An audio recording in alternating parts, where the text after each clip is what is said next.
¿Cómo les va? Buenas tardes, noches. La verdad que, como siempre digo, me queda petiza la palabra gracias por esta presencia tan hermosa. Cuando pensamos en Luz y Fuerza, pensamos porque aquí hemos tenido presentaciones similares, pero más que nada por la aspiración que suponía que frente a este tema y frente a todo lo que viene pasando cada vez que hablamos y cada vez que a los medios grandes de comunicación se le ocurre darnos un espacio, los costos son muy fuertes. Entonces pensábamos, si todavía nos acompaña la gente, vamos a seguir. Y por eso dijimos, vamos Luz y Fuerza. Si somos poquitos se va a notar. Y entonces así había que recalcular cómo viene esta situación. Sinceramente, esto supera totalmente lo que habíamos previsto y estamos acá para decirles con absoluta claridad que vamos a seguir peleando.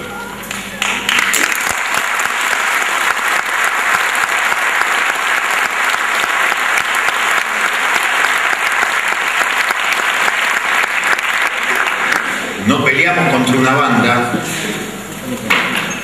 no peleamos contra los monos, no peleamos contra Medina, no peleamos contra Zacarías, peleamos contra el capitalismo. Y yo quiero esto decirlo más allá de cualquier concepción ideológica de cada uno de ustedes, pero con absoluta sinceridad, lo que ustedes van a tener acá, este es el libro más grande que hice. Escribimos más de 50 libros, pero este tiene casi 500 páginas porque es una crónica de crónicas.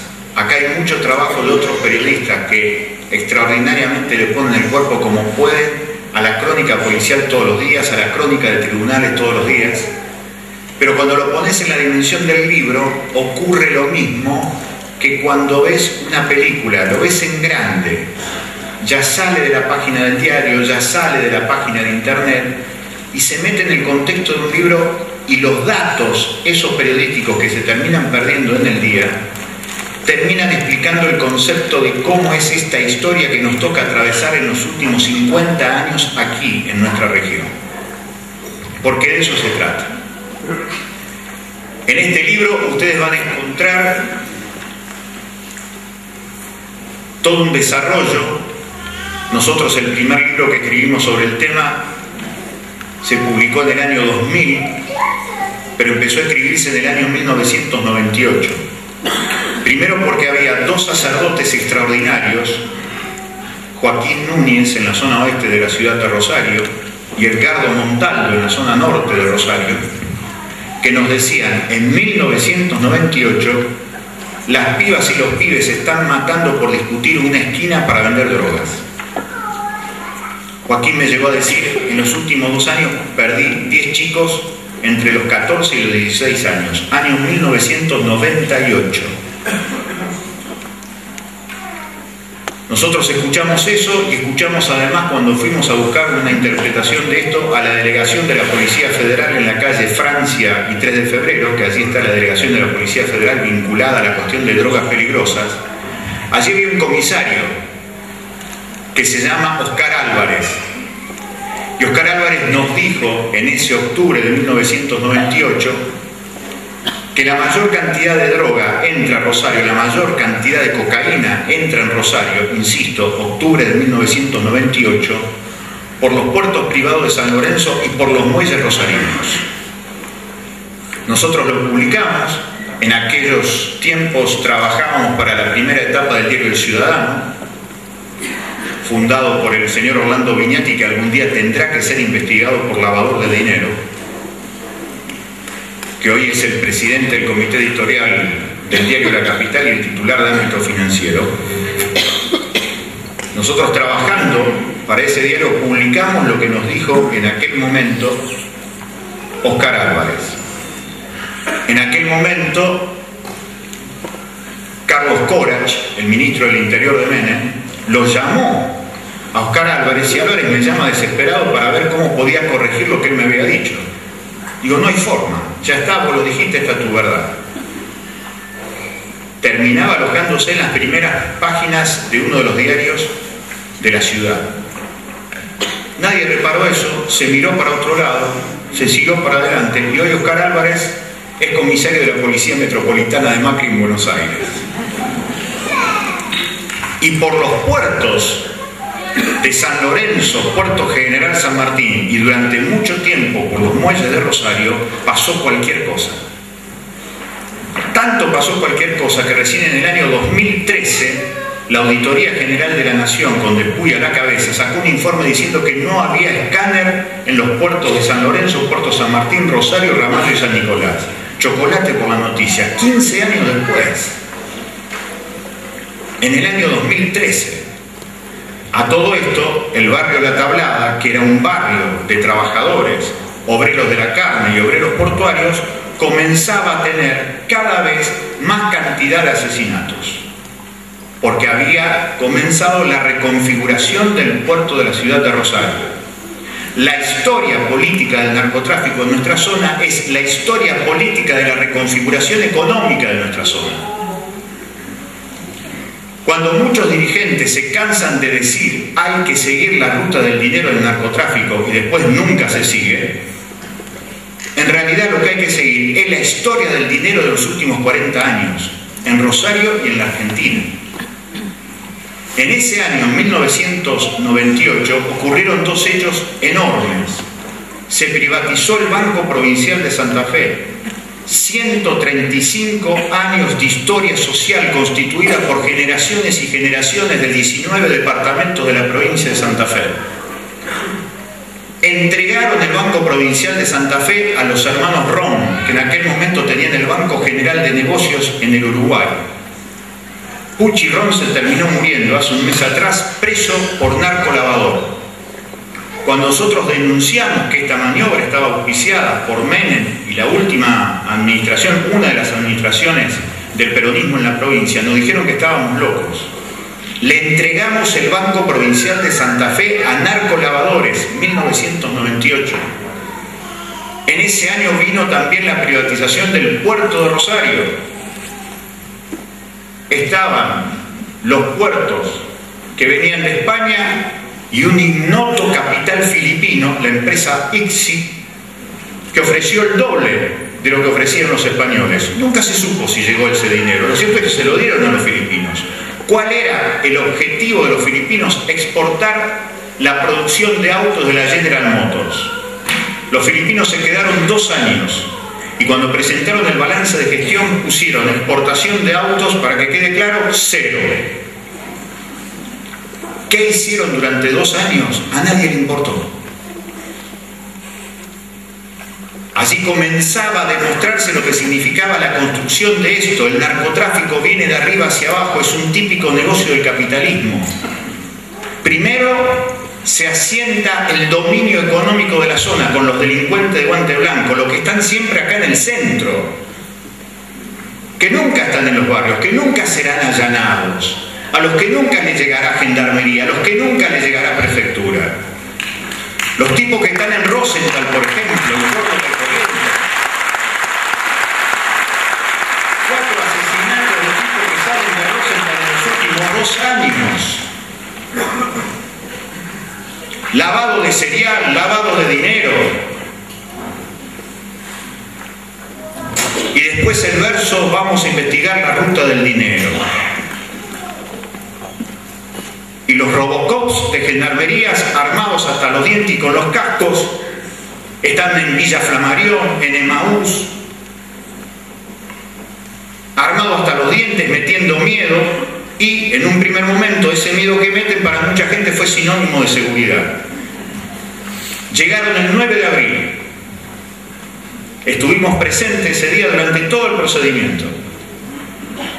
Después llegaron incluso el gobernador de la provincia, el ministro de Seguridad, y en un momento determinado, en esas horas que dura el procedimiento, Lamberto me dice: fíjate, Carlitos, que donde están esos 67 lugares en donde está la gente de Gendarmería y de Prefectura, parece que es el mapa de la pobreza. Tenía razón, era todo lo que rodeaba a Rosario. Ahora, el centro de Rosario, donde están los bufetes de los abogados, los grandes estudios de los contadores, las oficinas de los empresarios que manejan el fútbol de Rosario, ahora vamos a hablar de fútbol, narcotráfico y violencia también, los que manejan los canales de televisión y los grandes medios de comunicación de Rosario, eso estaban con un blanco impoluto, como si fuera el sinónimo de la pureza rosarina. Y era claramente lo que significaba esto: vamos a allanar a los pobres, vamos a castigar a los pobres, vamos a controlar socialmente a los pobres, porque ahí está la droga. Mentira, tanta mentira fue que 2 meses después, el martes 17 de junio, volvemos a ir a los barrios, acompañados por los comandantes de Gendarmería y de Prefectura. Recorremos los barrios, encontramos allí en la Granada, en la canchita en donde está el mural del pájaro cantero, jugando el pibe Vanega, este fenómeno que jugó hasta hace poquito en News. Estaba jugando ahí porque el pibe era propiedad de la Piana, el tipo que lava dinero del narcotráfico a través del fútbol, como lo demostró ese fallo extraordinario, a mi entender, e histórico del juez Juan Carlos Viena del 19 de febrero pasado. Descubrimos todo eso, entonces con el comandante de Gendarmería le preguntamos: escúcheme, en estos meses, ¿cuánta droga secuestraron? 900 gramos de cocaína y 1,4 kg de marihuana.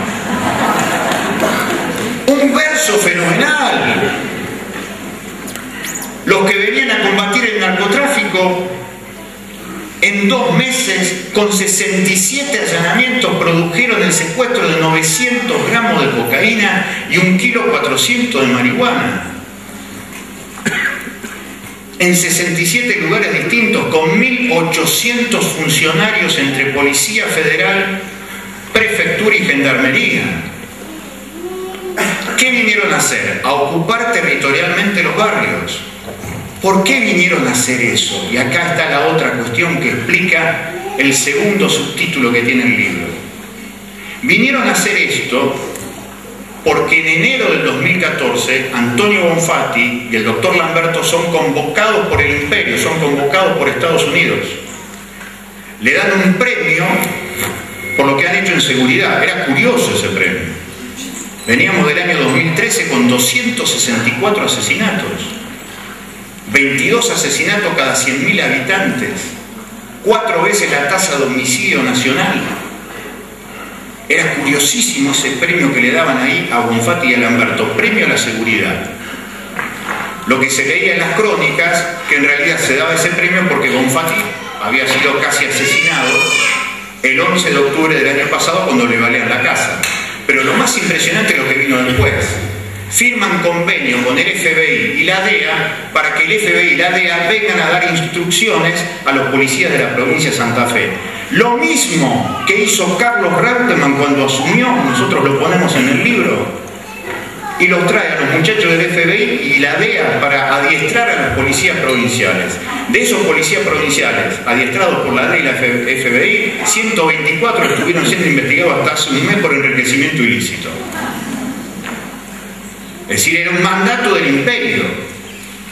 En ese enero, el 15 de enero, viaja Sergio Berni, secretario de Seguridad de la Nación, viaja al imperio y firma convenios con el general jefe de la columna sur del ejército norteamericano, que es el que tiene jurisdicción sobre toda América Latina. El comando sur del ejército norteamericano fue el que impulsó todas las dictaduras en América Latina en la década del 70. Y viaja el general Milani, el general desaparecedor que está a cargo del ejército argentino. Va Milani hacia ahí, firma convenio con Estados Unidos y le compra 37 camionetas Hammer para combatir el narcotráfico al ejército norteamericano, enero de este año. Entonces, primero el gobierno de la provincia de Santa Fe, el gobierno nacional, luego va de la Sota, en marzo va Scioli, después va el gobierno de San Luis, de La Pampa, todos se alinean al pedido del imperio. Lo que estamos viviendo hoy es la repetición en este siglo XXI de lo que fue el Plan Colombia, el Plan México y el Plan Brasil, que con el verso de combatir el narcotráfico ocupan los barrios territorialmente para controlar socialmente a nuestros pibes. Y allí le cierra la ecuación de los dos puntos de vista fundamentales que tiene esto, el económico y el político. El económico porque el negocio del narcotráfico sigue. En Colombia, cuando se terminó el cartel de Cali y de Medellín, aparecieron después más de 200 grupos narcos que siguen haciendo de Colombia el segundo exportador de América hacia Europa de cocaína. En Brasil, hoy, en las favelas, se acaba de determinar que el ejército se va a quedar todo el tiempo necesario. El ejército metido en la favela de Brasil. Y el narco continúa en Brasil. El tema es controlar socialmente a nuestros pibes, porque allí está el otro negocio político. El imperio no quiere de nuevo una década del 70.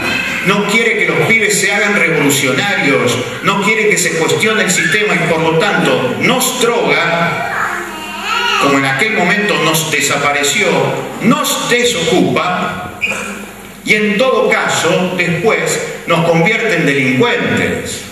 Pero lo que no quiere es que se repita otra década del 70. Esto es la etapa superior del imperialismo que nosotros lo venimos diciendo y lo decimos en este libro. Por eso se ponen de acuerdo los que hasta hace un año atrás se decían: ustedes son el narcosocialismo y ustedes son el vértice más grande de la corrupción en la historia política argentina. Eso se decía hasta el 2012. En el 2013, tan buenos amigos que el día 25 de mayo, Mónica Fey y Sergio Berni bailan un chamamé en Barrio Las Flores.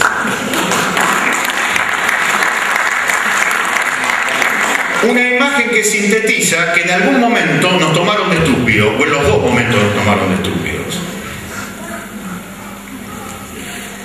Entonces, frente a esta situación, hay que tener muy en claro que estamos hablando de la historia de la reconfiguración económica de la provincia de Santa Fe, de la Argentina y de América Latina en los últimos 30 años. La primera línea de producción de cocaína que llega a la provincia de Santa Fe y desde aquí salta a Buenos Aires la inaugura Leopoldo Fortunato Galtieri y el jefe del destacamento de inteligencia, Guerrieri, que están siendo juzgados y que en el año 2009 determina el tipo de inteligencia que se llamaba Gustavo Bueno. Dice Gustavo Bueno en una declaración que saca por televisión para los juicios que se están haciendo aquí en los tribunales federales, que tanto Guerrieri como Galtieri habían pactado con los coroneles bolivianos Arce Gómez y García Mesa la primera ruta de importación de cocaína. ¿Por qué fue esto? Porque Arce Gómez y García Mesa fueron asilados por Galtieri aquí en la ciudad de Rosario, los hizo socios del Jockey Club de la ciudad de Rosario. Para entrar al Jockey Club les cuento que tienen que ser presentados por un socio y tienen que tener abolengo. Galtieri los hizo meter como socios a estos dos muchachos. En julio del 80 dan el golpe con apoyo de militares y policías de la provincia de Santa Fe y se inaugura la primera ruta de cocaína. Ese es el inicio concreto de la apertura de la ruta de cocaína. El segundo momento, principio de los años 90, cuando Estados Unidos, a través de la DEA, decide terminar con los carteles colombianos para cambiar la plataforma de exportación de la cocaína hacia Europa. El lugar tenía que tener algunas características especiales, algunas ventajas comparativas, como se dice en el lenguaje económico. Las ventajas comparativas apareció cuando surgió que en un país de América Latina se producía mucho éter. El éter es el insumo químico que hace que la pasta base de coca se convierta en cocaína. La Argentina, a principios de los años 90, era el segundo productor de éter a nivel mundial. El primero Estados Unidos. Cambia el mapa de la distribución y entonces la pasta base de Perú, que es la que hoy está entrando y mucho aquí en la ciudad de Rosario, y la pasta base de Bolivia comienzan a pasar por la Argentina. Se democratiza el consumo de droga en la Argentina a partir de los años 90. Ese es un segundo momento muy fuerte y muy interesante. Y después hay un tercer momento, que es el momento en donde hay una reconfiguración económica. Porque en toda esta historia, vayan pensando, acá hay muchos pibes, pero los que no son tan pibes se acordarán que en aquella década del 70, Galtieri asume como comandante del segundo cuerpo de ejército el 12 de octubre del 76.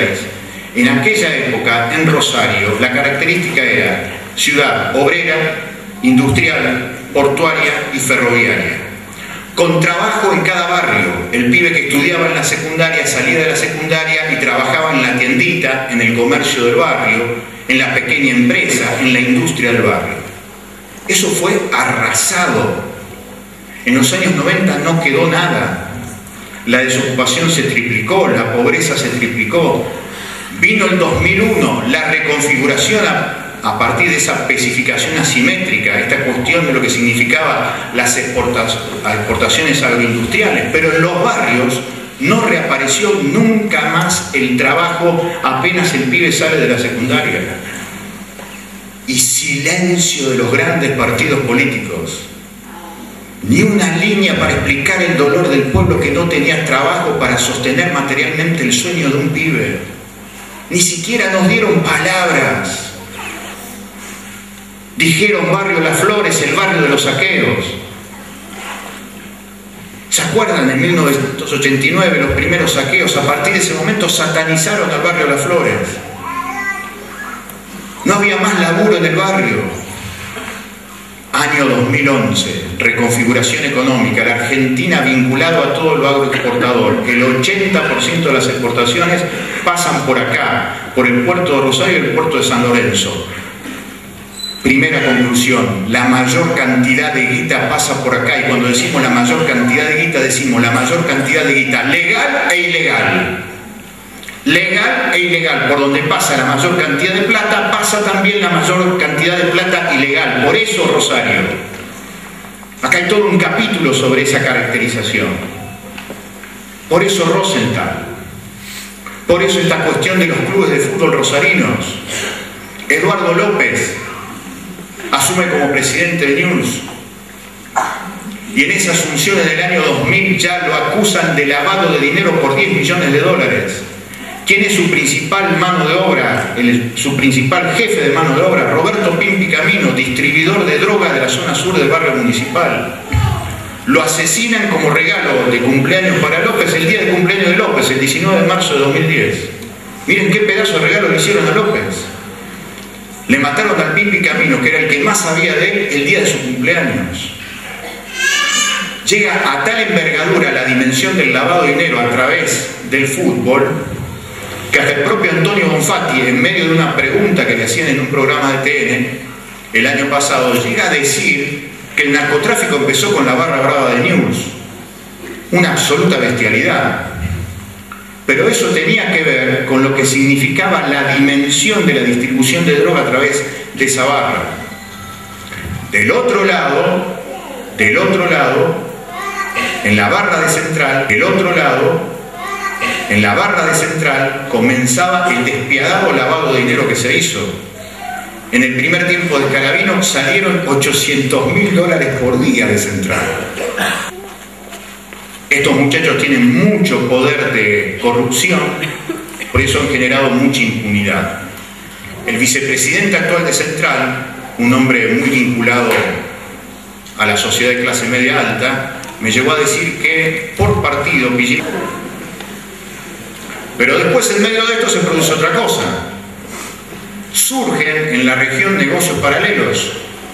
Un testaferro de Julio Grondona, llamado Juan Patricio Gorosito, que era el presidente del Club Defensores de Colonia, en Uruguay, no puede pagar a los jugadores. Entonces el que termina pagando toda la deuda es Grondona, demostrándose que Gorosito era testaferro de Grondona. Vuelve Gorosito a Arroyo Seco, funda el Real Athletic de Arroyo Seco. ¿A quién se lo vende? A Central. En los tiempos de Horacio Santizaga y de Ricardo Milicic, ex jefe de la policía de la provincia de Santa Fe, durante los hechos de diciembre de 2001, cosa que generalmente no se recuerda. Se termina vendiendo eso. En la locura del frenesí de festejar algo, 10.000 hinchas de Central van a festejar el negocio inmobiliario de comprar ese predio. Cosa increíble, ir a festejar un negocio inmobiliario. Y con los años, Juan Patricio Gorosito, testaferro del mafioso Julio Grondona, hoy está preso por narcotraficante por ser la cabeza operativa de llamado Operativo Carbón Blanco cuando exportaba cocaína hacia España. Cayó primero en España. Con lo cual Grondona lavaba dinero, o tenía nada menos que su representante con un tipo que es narcotraficante. ¿Qué estamos hablando? del negocio, de los negocios. Estos son negocios y tiene que ver con la ruta del dinero, ya no del dinero del narcotráfico, la ruta del dinero. El 29 de diciembre del año pasado ocurrió el asesinato de Luis Medina. Luis Medina fue el hombre que en agosto del 2012 inauguró Esperanto, aquí en la calle Presidente Roca y Ceballos. Fue muy curioso, esa inauguración fue muy grande, pagó cerca de $350.000, todo en caja de zapatos, según dicen sus abogados y sus conocidos. Lo inauguró, fue muy promocionado por distintas páginas, y el tipo apuntaba a quedarse con el negocio narco de Rosario. ¿Por qué? Porque los monos tienen una estructura social con una educación que ni siquiera llega a terminar la escuela primaria en la mayoría de sus integrantes, con el que se puede negociar, con el que se podía negociar, con el que se podía quedar con el negocio grande del narcotráfico en Rosario era Luis Medina, porque además era un empresario que invertía. Luis Medina,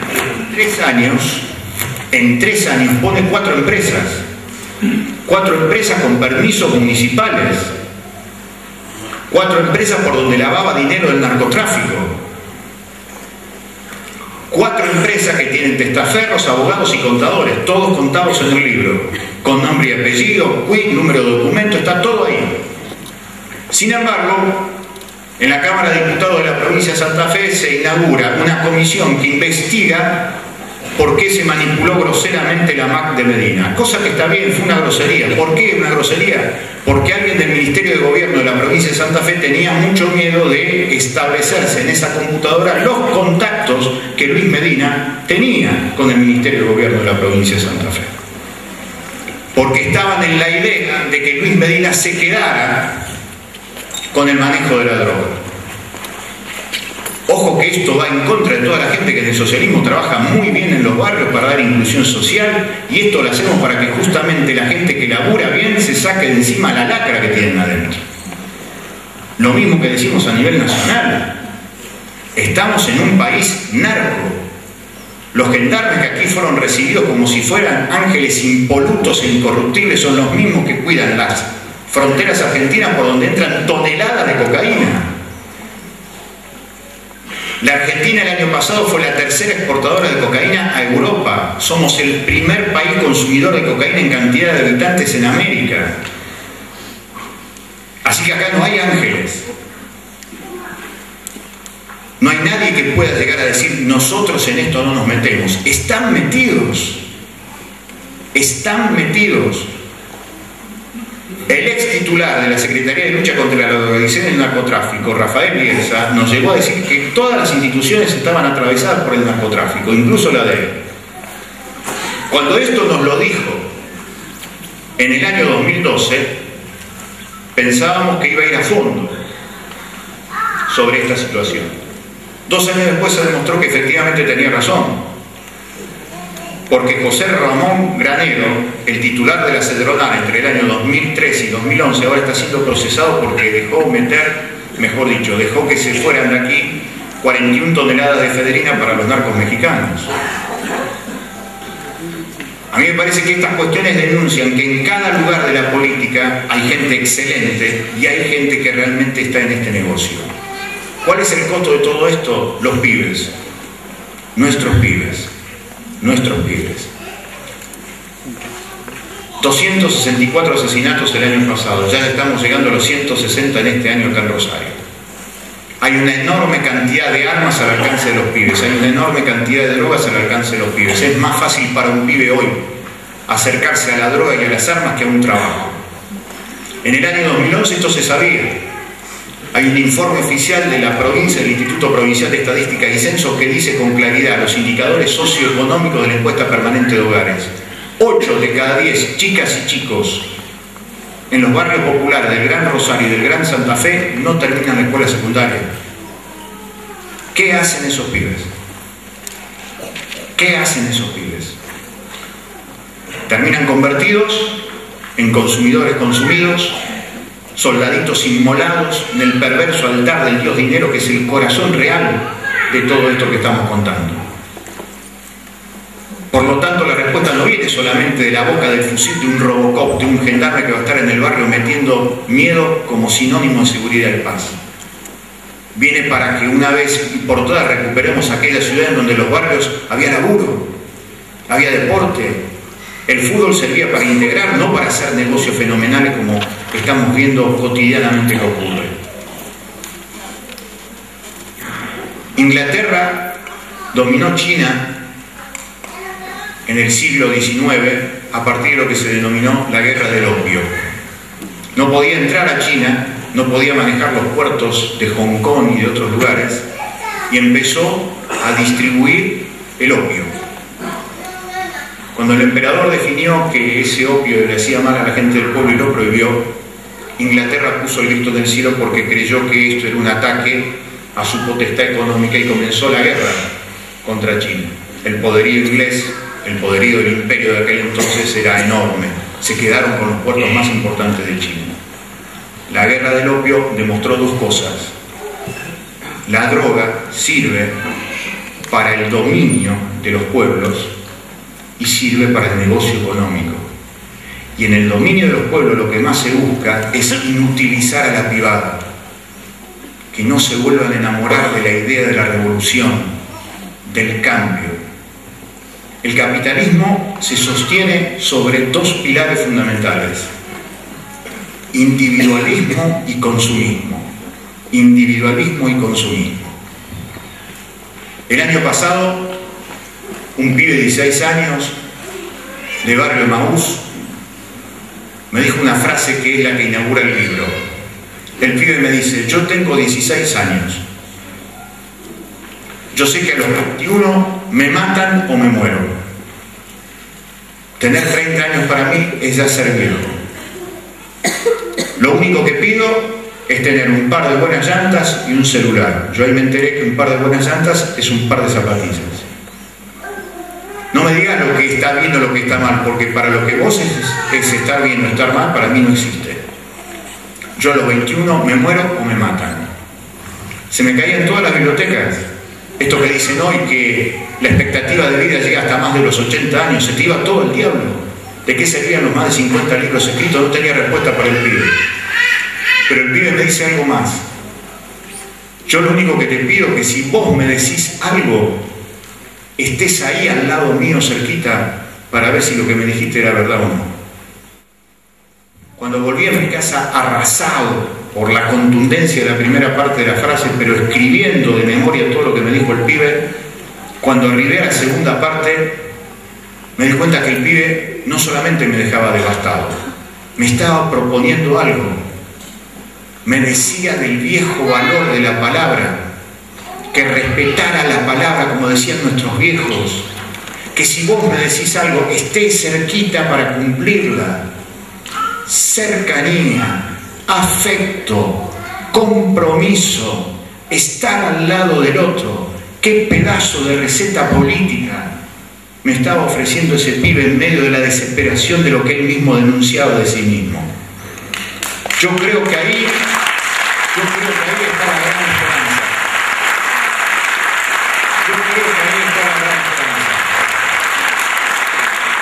Luchar contra el narcotráfico es luchar contra el capitalismo. Es muy difícil que la lucha contra el capitalismo lo lleven adelante los partidos políticos que auspician su permanente desarrollo. Pero también luchar contra el capitalismo supone darnos cuenta de la esperanza cotidiana y rebelde que todos los días, en todos los barrios de todas las ciudades, se para cuando hay educadores, maestras, maestros, enfermeros, médicos, psicólogos, sociólogos, trabajadores que le meten el cuerpo a la historia sabiendo que la pelea es pibe por pibe. Porque pibe por pibe, si ganamos uno de esos pibes, estamos ganando el universo entero. Así que allí está la esperanza. Y en esto también juega la cuestión de las palabras. Hay un capítulo entero definido por las palabras, pero un solo dato para que lo tengan en cuenta y se lo lleven. En 1975 manejábamos los argentinos 8.000 palabras cada uno. En el año 2005 manejamos 800 palabras cada uno. fenomenal saqueo de la primera herramienta cultural que nos permite decir lo que queremos y decir lo que no queremos. Si yo no tengo cómo expresar mi sueño, termino viviendo la pesadilla que otro me impone. Por eso es tan importante la recuperación de la palabra allí en el barrio, en la escuela, en donde sea, para que los pibes puedan decir y expresar lo que sienten. Estamos desesperados en medio de esta lucha. ¿Por qué?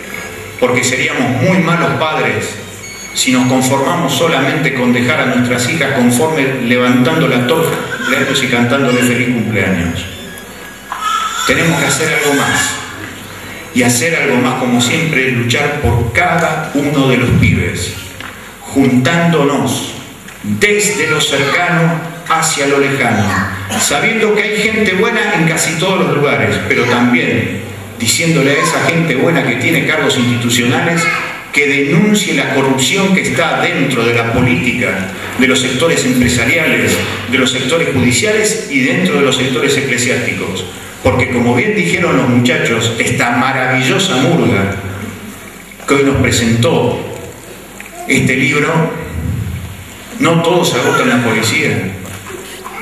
La policía corrupta no explica todo. Lo que estamos viendo hoy en Rosario es la reformulación de los gerentes del narcotráfico. El narcotráfico va a seguir. Va a haber una reformulación, va a ser como en Colombia, van a aparecer lo que llaman en Colombia las bandas criminales, cada vez más pequeñas, pero se van a diseminar. Por eso, en este operativo enorme del famoso Cartel de Santa, un nombre rimbombante, lo que aparecen son los tipos que estaban trabajando con el tipo que laburaba en Filmar con el narcotráfico, que era Totolo Orozco. Pero no es porque sigue la misma banda, siguen los mismos tipos, porque sigue el negocio, sigue la línea, sigue el flujo de dinero. El tema es cómo nos metemos contra los que manejan el dinero. Esta es la gran cuestión y esa es la pelea que tenemos que dar. Muchísimas gracias por haber venido. Muchísimas gracias a la maravillosa familia.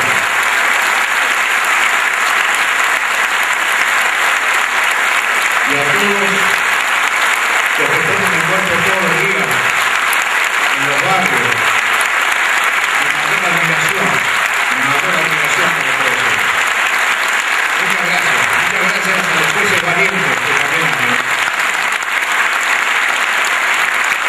Muchísimas gracias, muchachos. Y hacer periodismo sin pedir permiso para informar. El periodismo no pide permiso para informar, informa cuando le cuenta que las cosas pasan. Muchísimas gracias. Con todo gusto vamos a firmar los libros y gracias a la maravillosa muchachada de la editorial Último Recurso. Muchas gracias.